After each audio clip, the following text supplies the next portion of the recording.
Hi everybody, and welcome to WTF Hammer Underworlds. In this video, we're going to be doing a Season 1 Warband balancing, looking at the Sepulchral Guard. In the description below, I've included a link to the Warband review of Sepulchral Guard, and the conclusions that were drawn in that video were that the Sepulchral Warden have a good combination of movement, special attack options, and power cards, which make them versatile. However, they have a difficult Inspire mechanic, seeing as reviving costs them action, so it's unlikely to get the maximum use of all units, because you're not going to be reviving all of them, because it would take too many turns and too much of a commitment. There's a heavy reliance on the leader in this warband, Sepulchral Warden. He has poor defense, so this warband can actually be crippled pretty easily if this leader gets taken out of action early. Finally, they have some hard to score objective cards. Their objective cards are not good, making them very reliant on the current meta in terms of their effectiveness. And as a result of this, I gave them a rank of B, which is somewhere in the middle. They're not terrible, they're not great, they are versatile, and they can be pretty strong, but they're never going to be top tier, and they never have been top tier. So what we're going to be doing today is we're going to be giving these guys an assist to try to make them more relevant, to try to bring them up to a tier where they can be more competitive. In all these videos, the solutions I always recommend are Errata and new faction-specific cards, Errata modifying the existing rules for this warband, and new faction-specific cards to help boost them, to help buff them, to help make them more competitive in any given meta against some of the stronger warbands like Hrothgorns or Grimwatch or Thundrix or whatever. I'm going to be starting by looking at the Errata. So my suggestions here are some objective card Errata. So how can we modify the objective cards of these guys, because their objective cards are bad, in order to make them more competitive? My first suggestion is to make more able bodies worth 2 glory points. So just as a reminder, more able bodies is scored in an end phase if your warband took 2 or more enemy fighters out of action in the preceding action phase. I mean, this is typically difficult to pull off for any warband. Sepulchral Warden have really bad movement, and normally this is only worth 1 glory point. I'd make it worth 2, so at least it's tempting to put it in the deck.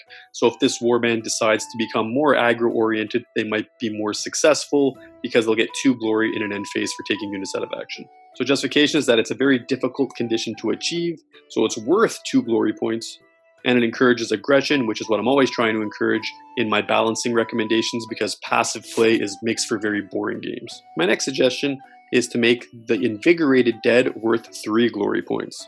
Normally it's worth 1. For this card to score, it's a score in the 3rd end phase card if all of your surviving fighters are inspired, and you have to have at least 3 surviving friendly fighters. This card is very difficult to achieve, so I would recommend making this worth 3 glory points, because there's many factors out of the player's control that make this very difficult to achieve. It's also an interesting objective to direct a playstyle towards. If it were worth 3, people might consider trying to direct their playstyle towards resurrecting dead units. As it stands right now, this card is useless. My final suggestion for objective card Errata is to make Battle Without End worth 2 glory points. So normally this is worth 1. You score this in an end phase if 2 or more friendly fighters return to the battlefield in the preceding action phase. My justification is that it rewards this warband's unique ability to raise units from the dead, and it will also help counter heavy aggro. So it sort of allows these guys to get a bit of easy passive glory by just resurrecting their dead units, which is typically not a strong strategy. But if your guys are getting completely swarmed and getting completely demolished, and you happen to have this card in your hand, it would make it worth spending the activations to resurrect those dead units, because you can still pull off a couple glory in the end phase. And those are all the Errata suggestions I have. So nothing major, because I did rank these guys as B, so we're not doing a complete overhaul here. But just to refresh your memory, the objective card Errata I recommend are to make more able bodies worth 2 glory, make the Invigorated Dead worth 3 glory, and make Battle Without End worth 2 glory points. Finally, and more interestingly, I'd like to recommend some new faction-specific cards that could help give these guys that assist that they very much need. And just to justify how I'd recommend introducing new faction-specific cards, we're going to look at how deck building works. And this may be repetitive because I do overview this in every video, but in case people are tuning in for the first time in this video, I just want to make sure that it's clear. So normally deck building requires you to have 12 objectives and 20 or more power cards, of which you need 10 Gambit and 10 Upgrade, and you could have more Upgrade than Gambit, but not vice versa. The faction-specific cards of Sepulchral Warden include only 10 objective cards, 10 Gambit cards, and 11 Upgrade cards, meaning that they need 2 objective cards and 1 Gambit card to be able to play out of the box, like all the new warbands since Dreadfane was released. Therefore, my solution is that we create 2 useful objective cards and 1 useful Gambit card to improve their weaknesses. I'm going to be starting with recommended objective cards, First one being a card that rewards holding objectives. And my suggestion is to give these guys a faction-specific path to victory that we can call Dead Rising. My justification for this is that holding objectives is this warband's strong suit because of their movement mechanic with the Sepulchral Warden, but they don't really have reasonable objective cards to do so. All they have is that one card that requires that you hold every objective, which is pretty unrealistic to actually pull off.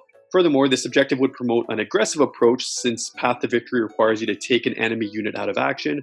Therefore, not only would this warband be rewarded for holding objectives, they would also be encouraged to engage enemy fighters in combat, which always makes this game more fun. My second suggestion is to give these guys a good surge objective. I mean, right now, the only surge objective they have is when their leader takes an enemy unit out of action, which, as I mentioned in my review, is not the strongest approach for these guys because it makes their leader vulnerable, and they very much need their leader. So my suggestion is to give these guys a faction-specific scrum that can be called Mindless Mass. And just to refresh your memory, Scrum is a surge card that you score immediately after an activation if 4 or more fighters on the battlefield are in a single group in which each fighter is adjacent to at least one other fighter in that group worth 1 glory point. So in other words, if you cluster your guys together, you can score this. My justification is that Sepulchral Guard has 1 mediocre surge objective. They could use an awesome one. This one is thematic because it has your units clustering together. They could take advantage of the Sepulchral Warden's movement mechanic to pull this off, and it becomes easy glory for them, which is something that most warbands have, but this warband does not. And finally, my last recommendation would be a new Gambit card, specifically a Ploy, because these guys do not cast spells. And my idea would be a card to protect the Warden. The Warden's very vulnerable, has 1 dodge, has 4 wounds, which is good, but that's not too difficult to overcome. If an enemy just really wants to take out your leader, it's not too difficult for them to do so. So my suggestion would be to give these guys a faction-specific last chance that can be called Spectral Resurgence. Justification is that this warband depends heavily on the Warden. These guys depend on their leader more than most other warbands, and this card would give him a good chance of surviving a killing blow. You can rip this out after an enemy takes a big swing at your leader, have an over 50% chance of him surviving. That could really help to give these guys an edge and make them more competitive. And that's basically the end of my suggestions. So you have the Errata that I mentioned as well, and just to summarize the new faction-specific cards I'd recommend 2 new objective cards because that is what these guys need to have a valid play out of the box deck. Specifically a faction-specific Path to Victory called Dead Rising, and a faction-specific Scrum called Mindless Mass. I also recommend 1 new Gambit Ploy card because that's what these guys need to have a valid deck. Specifically a faction-specific Last Chance, which could be called Spectral Resurgence, which would give their leader, or really any other unit that they want to apply it to, a chance of surviving a killing blow. Alright guys, those are my thoughts. If you guys have any thoughts or suggestions of your own, please comment below. I ask that you please like and subscribe to encourage me to make more videos if you like them, and I'll be posting another video again soon. Next warband that I'm going to be talking about is the Iron Skulls Boys.